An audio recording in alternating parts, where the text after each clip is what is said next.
అయితే బైబిల్లో మనకి ఎంతో మంది ఆదర్శ దంపతులు ఉన్నారు, ఎంతో మంది ఉన్నారు. వాళ్ళల్లో ఒక జంటను చూద్దాం. మీకు గతంలో కూడా చాలాసార్లు ఆ విషయాన్ని తెలియజేశాను. ఒకసారి చూద్దాం. ఆదికాండం 12వ అధ్యాయం. ఆదికాండం 12వ అధ్యాయం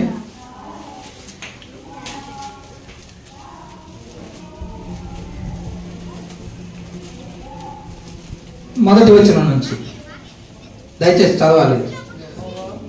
ఆదికాండం 12వ అధ్యాయం మొదటి వచనం నుంచి. యెహోవా, నీవు లేచి నీ దేశము నుండి, నీ బంధువుల యొద్ద నుండి, నీ తండ్రి ఇంట నుండి బయలుదేరి నేను నీకు చూపించు దేశమునకు వెళ్ళుము అని ఎవరితో చెప్పాడు? దేవుడు ప్రత్యక్షమయ్యాడు అబ్రహాముకు. అబ్రహామునందు దేవుడు ప్రీతి పడ్డాడు, ఇష్టపడ్డాడు. నేను చూపించే దేశమునకు వెళ్ళు అబ్రహాము అని అన్నాడు. అబ్రహాము ప్రయాణమయ్యాడు. దేవుడు చూపించబోయే దేశం ఎలా ఉంటుందో తెలియదు, అక్కడ పరిస్థితులు ఎలా ఉంటాయో తెలియదు, అక్కడ ఏ ప్రజలు నివసిస్తున్నారో తెలియదు, అక్కడ తినడానికి తిండి ఉంటుందో, కట్టుకోవడానికి బట్టలు కూడా ఉంటాయో ఉండదో తెలియనటువంటి పరిస్థితి, తాగునీరు కూడా ఉంటుందో ఉండదోననే ఒక సందిగ్ధమైన పరిస్థితుల్లో దేవుడు చెప్పినటువంటి మాటకు విధేయుడై అబ్రహాం బయలుదేరి వెళ్ళాడు. ఏమంటే మనం వెళ్ళాలంటే ముందుగా ఎంక్వైరీ చేస్తాం. హైదరాబాద్ వస్తున్నాను, ఎక్కడ ఉండాలి? రూమ్ తీసి పెట్టావా? నీళ్ళు ఉన్నాయా? నీళ్ళ వస్తుందా? బాత్రూమ్ ఉందా? మన వాళ్ళు ఎవరైనా చుట్టుపక్కల ఉన్నారా? మనకి ఏదైనా సమస్య వస్తే మన తోటి వారు ఉన్నారా? మన బంధువులు ఉన్నారా అక్కడ దగ్గరలో? తెలియని వ్యక్తులైతే అయ్యయ్యో వారి మధ్య మనం ఎలా ఉండాలి? గొడవలు వస్తాయేమో, ఎవరు తెలియకుండా అక్కడ ఎలా ఉండాలి? ఎన్నెన్నో ఆలోచనలు. మనకు ప్రాంతానికి వెళుతున్నామంటే, హైదరాబాద్ వెళ్తున్నామంటే ఎన్నో ఆలోచనలు, ఇంకో ప్రాంతానికి వెళుతున్నామంటే ఎన్నో ఆలోచనలు. మన వాళ్ళు అక్కడ ఉన్నప్పటికీ కూడా మనకు ధైర్యం సరిపోదు. అబ్రహామును వెళ్ళమన్నాడు దేవుడు. బయలుదేరాడు. బయలుదేరుతూ చదవండి కిందకి 5వ వచనం. అబ్రహాము తన భార్య అయిన శారాయిని, తన సహోదరుని కుమారుడైన లోతును, హారానులో తానును వారును ఆర్జించిన యావదాస్తిని, వారు సంపాదించిన సమస్తమైన వారిని తీసుకొని కనాను దేశం వెళ్ళుటకు బయలుదేరి కనాను దేశమునకు వచ్చిరి. అబ్రహాము బయలుదేరుతున్నాడు. అబ్రహాముతో కూడా ఎవరున్నారు? భార్య అయిన శారాయి ఉంది, సహోదరుని కుమారుడు లోతు ఉన్నాడు.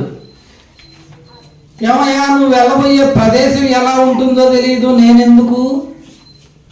నువ్వు వెళ్ళు, అక్కడ పరిస్థితి అంత వాతావరణం అంతా బాగుంటే అప్పుడు నాకు కబురు పెట్టు, నేను వస్తానని చెప్పలేదు ప్రియమైన దేవుని వారలారా శారాయి. వెళ్ళబోయే పరిస్థితి ఎలా ఉంటుందో తెలియదు, అక్కడ పరిస్థితులు ఏ విధంగా ఉండబోతున్నాయో తెలియదు, ఎలా జీవించాలో తెలియదు, ఎటువంటి స్థితిగతులు ఉంటాయో తెలియకపోయినప్పటికీ భర్తతో పాటు వెళ్ళడానికి ప్రయాణమైంది, సిద్ధపడింది. భార్యాభర్తలు ఎప్పుడు ఇరువురు కూడా ఒకరినొకరు విడిచిపెట్టి ఉండకూడదు ప్రియమైన దేవుని వారలారా. ఆలోచించండి. ఎప్పుడైతే భార్యాభర్తల మధ్య దూరం ఏర్పడుతుందో, భార్యాభర్తల మధ్య ఎడబాటు ఎప్పుడైతే ఏర్పడుతుందో, అక్కడే పాపము చేయడానికి పాపం మన వాకిట పొంచి ఉంటుంది.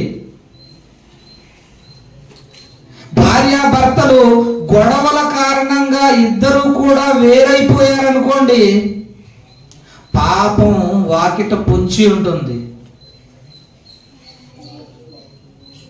ఎప్పుడు కూడా భార్యాభర్తలు వేరుండకూడదు అని అన్నాడు. మీకు ప్రార్థన చేయనట్లు సావకాశం కలుగునట్లు భార్య భర్తను, భర్త భార్యను ఎడబాయకుడి అని అన్నాడు.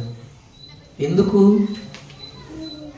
భర్తే వస్తాడులే అని నీవు, భార్య వస్తుందిలే అని నువ్వు, ఇద్దరూ కూడా మొండి పట్టుదలతో ఉన్నారనుకోండి, ఏమవుతుంది? కుటుంబం చిన్నాభిన్నం అవుతుంది. నీ కుటుంబం పాడైపోతుంది. మొండి పట్టుదలకు పోతే తల దించాలని కానీ, లేదా అతని తిమ్మిరి అనగాలని కానీ, భార్య కానీ భర్త కానీ ఇద్దరిలో ఎవరో ఒకరు కూడా తల వంచకుండా మొండి పట్టుదలకు పోయారంటే నీ కుటుంబం చిన్న భిన్నమైపోతుంది. ప్రియమైన దేవుని వాళ్ళారా, విడిపోతున్నటువంటి సంబంధాలలో ఎక్కువగా ఇటువంటి మొండి పట్టుదలకు పోయి విడిపోయిన వారే ఎక్కువ. అనుమానంతో విడిపోయిన వారు ఎక్కువ. అనుమానం, ప్రతి చిన్న విషయానికి అనుమానం. భార్య పైన భర్తకు, భర్త పైన భార్యకు. బయటికి వెళ్ళిన భర్తను అనుమానించే భార్యలు చాలా మంది ఉన్నారు. మన కళ్ళ ముందే ఉన్నటువంటి భార్యను అనుమానించే వాళ్ళు కూడా చాలా మంది ఉన్నారు. ఎవరితోనైనా తన భార్య నవ్వుతూ సరదాగా మాట్లాడింది అనుకోండి, తమ్ముడు వరసైనా పర్లేదు, వాడిని చూసి అనుమానించడం. అనుమానం పెనుభూతము అని అన్నాడు. నిన్ను ఎప్పుడూ వెంబడిస్తూనే ఉంటుంది, నిన్ను ఎప్పుడూ తరుముతూనే ఉంటుంది. నిన్ను కుదురుగా కూర్చోనివ్వదు, నిన్ను సంతృప్తిగా తిననివ్వదు. అంత భయంకరమైనటువంటి రోగం అనుమానం. యోసేపు అనుమానించాడు. ఎవరిని? మరియని. యోసేపు అనుమానించాడు మరియని. ఒకసారి ఆ వచనం చూద్దాం. మత్తయి సువార్త 1వ అధ్యాయం. మత్తయి సువార్త 1వ అధ్యాయం 18-19 వచనం. యేసుక్రీస్తు జనన విధానం ఎట్లనగా, ఆయన తల్లి అయిన మరియ యోసేపుకు ప్రదానం చేయబడిన తరువాత వారు ఏకం కాక మునుపు ఆమె పరిశుద్ధాత్మ వలన గర్భవతిగా ఉండెను. పరిశుద్ధాత్మ వలన వారు ఇంకా ప్రదానం చేయబడ్డారు, ఇంకా ఏకం కాలేదు, పెళ్లి జరగలేదు. ప్రధానం మనం అంటాం కదా, పెళ్లికి 2 రోజుల ముందు ఆకు, ఒక్క, తాంబూలం అవన్నీ ఇచ్చి పెళ్లి కూతురు దగ్గరకు పంపిస్తారే, పతానం అంటారు. పతానం కాదు, అది ప్రధానం. ప్రధానం చేయబడిన తర్వాత వారు ఇంకా శారీరకంగా ఇంకా ఏకం కాలేదు. ఇంకా వారికి 3 రాత్రులు జరగలేదు. మన భాషలో, పరిభాషలో చెప్పాలంటే, వారు ఏకం కాకమునుపే పరిశుద్ధాత్మ వలన ఆమె గర్భవతి అయిపోయింది. ఎవరు? తన భార్య గర్భవతి. యేసేపు భార్య గర్భవతి. ఏమీ లేదు, నవ్వుతూ మాట్లాడేది. నీ భార్య నవ్వుతూ ఎవరితోనైనా మాట్లాడితేనే నీకు అనుమానం. ఊరికే ఎక్కడైనా సరదాగా బయట కాసేపు కూర్చుంటేనే అనుమానం.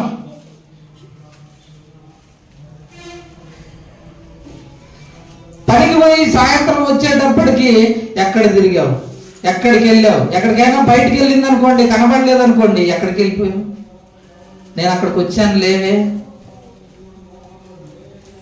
గుచ్చి అడుగుతారు చాలా మంది పురుషులు, తెలుసా? ఎక్కడికి వెళ్ళిపోయావు అంటే, పలానా దగ్గరికి వెళ్ళానండి. అవునా, నేను వచ్చానే అక్కడికి. ఫోన్ బిజీ వచ్చింది. ఎవరితో మాట్లాడుతున్నావు? మా అమ్మ నాన్నతో అండి. మీ అమ్మ నాన్నతో మాట్లాడుతున్నావా? అనుమానం. చిన్న చిన్న విషయాలకే అనుమానిస్తున్నాం మనం. ఆయన చూడండి, ఆమె గర్భవతి. ఇక ఆయన అనుమానం ఏ రేంజ్లో ఉండాలి, ఏ స్థాయిలో ఉండాలి ఆయన? ఇదేంటి? ఇంతకుముందు ఎప్పుడైనా పరిశుద్ధాత్మ వలన గర్భం ధరించడం ఏమైనా జరిగిందా గతంలో, చరిత్రలో? అప్పటి వరకు అసలు లేదు. పురుషునితో స్త్రీ శయనిస్తే తప్ప గర్భం ధరించడం అంతవరకు లేదు చరిత్రలో ఎప్పుడూ కూడా. ఈవిడ గర్భం ధరించింది, పరిశుద్ధాత్మ వలన అంటుంది. ఇది ఎక్కడికి పోలా? అర్థం కాలేదు. ఆమె ఎంత చెబుతున్నా కూడా ఆలోచన లేదు. పరిశుద్ధాత్మ వలన గర్భం ధరించడం ఏంది? గతంలో చరిత్రలో మన వంశంలో ఎవరైనా ఈ విధంగా జరిగిందా? లేదే. ఈవిడ తప్పించుకోవడానికి ఏదో ఎత్తు వేసింది, ఎక్కడో కాలు జారింది అని ఆలోచించుకుంటూ ఉన్నాడు. పడుకుంటే నిద్ర పడుతుందా? ఎవడి భార్య గర్భవతి అని తెలిసి నేను ఇంకా ఆమెతో 3 రాత్రులు జరపలేదే, ఆమె గర్భవతి ఎలా అయిందని తెలిసిన ఒక వ్యక్తికి రాత్రి నిద్ర పడుతుంది? సుఖంగా నిద్రిస్తాడా? ఆలోచిస్తున్నాడట. చూడండి, చదవండి. ఆమె భర్త అయిన యోసేపు నీతిమంతుడై ఉండి ఆమెను అవమానపరచనొల్లక రహస్యముగా ఆమెను విడనాడ ఉద్దేశించెను. ఆలోచించుకుంటున్నాడు. చూడండి ఇంకా కిందకి.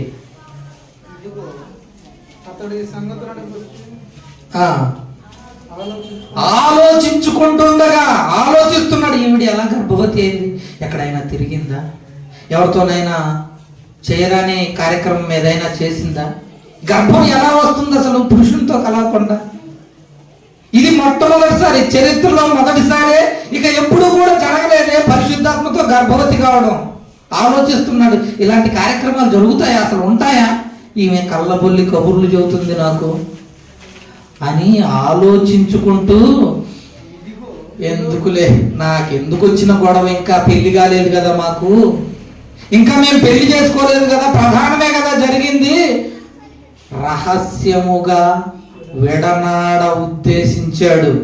వదిలేద్దాం, ఇంతటితో పోద్ది, ఇంకా నాకు అమ్మయ్య దేవుడు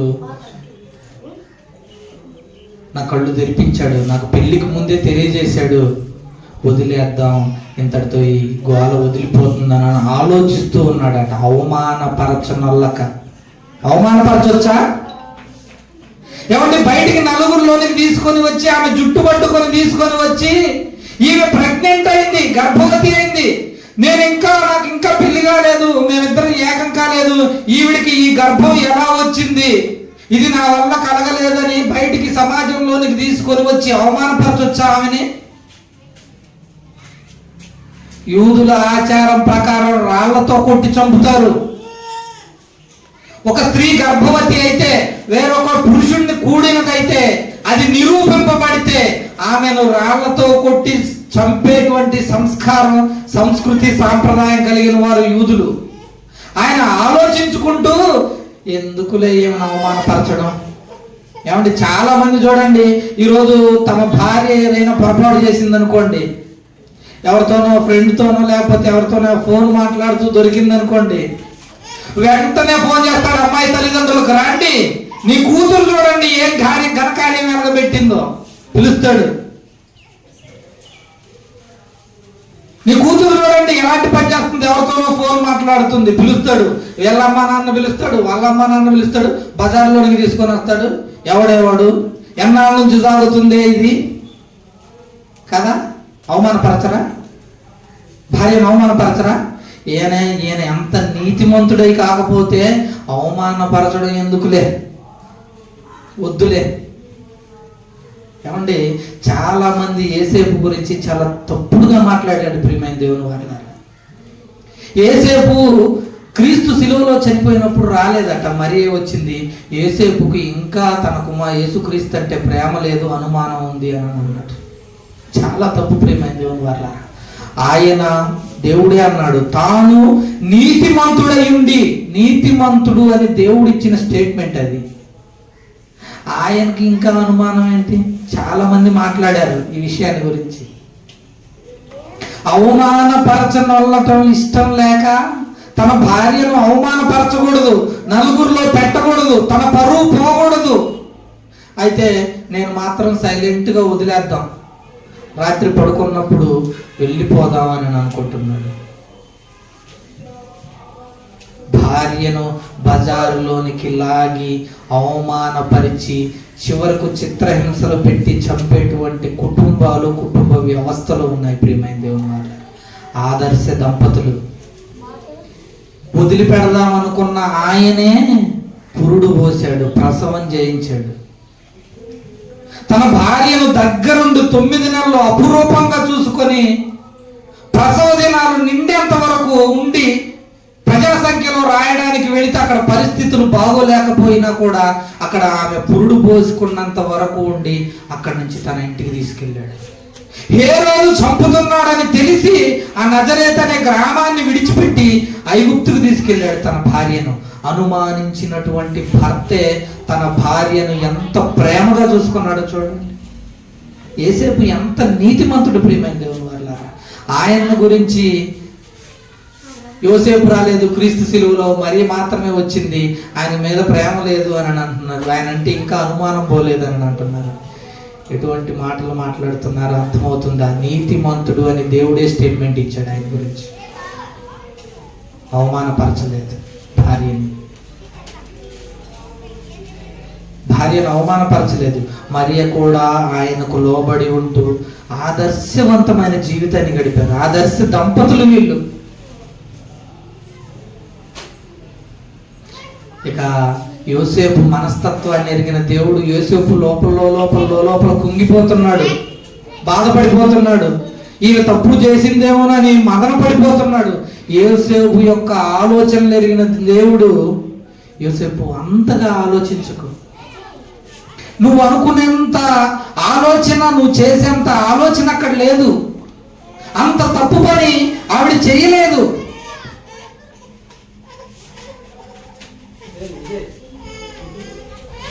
ఆమె గర్భవతి అయినది పరిశుద్ధాత్మ వలన, దేవుని వరం అని చెప్పాడండి. అప్పుడు కాస్త గుండెల మీద చేయి వేసుకున్నాడు యోసేపు. పరిశుద్ధాత్మ వలన, దేవుని వరము వలన ఆమె గర్భవతి అయింది, కానీ పురుషుని వలన కాలేదు. ఆమె ఉత్తమురాలు అని తన దూత చేత కబురంపించాడు దేవుడు. తన దూతను పంపించి తెలియజేశాడు. ఇద్దరు కూడా ఏమండి విడిపోవాలంటే, ఆ క్షణంలో వారిని విడదీయాలంటే ఎంతసేపు? విడిపోవాలంటే క్షణకాలమే కదా. అతనికి సరి అయిన బలమైన కారణం ఉంది విడిపోవడానికి. బలమైనటువంటి కారణం ఎదురుగా కనబడుతుంది విడిపోవడానికి. విడిపోయారా? ఒకరినొకరు అర్థం చేసుకున్నారు కాబట్టి ఈరోజు బైబిల్ చరిత్రలో వారి గురించి మనం చదువుకుంటున్నాం. ఒకరినొకరు వారు అర్థం చేసుకుని ఆదర్శవంతమైన జీవితాన్ని గడిపి కుటుంబ వ్యవస్థకు సరికొత్త నిర్వచనాన్ని తెలియజేశారు యోసేపు మరియలు.